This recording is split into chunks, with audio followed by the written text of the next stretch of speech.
உப்புலாம் சரியா இருக்காமா? சரியா இருக்கா? என்ன பண்றீங்க? என்ன சமைக்கிறீங்க? தக்காளி சமைக்கிறீங்களா? நல்லா சமைக்க தெரியுமா? ஓஹோ, என்னெல்லாம் சமைப்பீங்க? தோசை செய்ய தெரியுமா? சாம்பார் செய்ய முடியுமா? இப்போ என்ன செய்றீங்க? சாம்பாரா?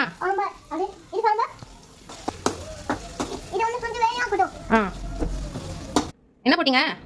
வச்சு என்ன போட்டீங்க? என்ன போட போறீங்க? பச்சை மிளகாய் வாது. கொத்தமல்லியா? கொத்தமல்லி போடுங்க.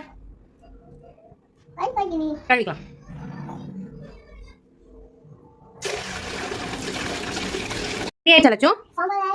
டேஸ்ட் பாத்தீங்களா? எப்படி இருந்தது? ஒரு டேஸ்ட் பண்ணி பாருங்க. எப்படி டேஸ்ட் பண்ணுவீங்க? பூ ஊதி பண்ணுங்க. பாத்து பண்ணுங்க. பூ ஊதுங்க. டேஸ்டியா இருக்கா? லட்சுமி சாம்பார் ரெடி ஆயிடுச்சு.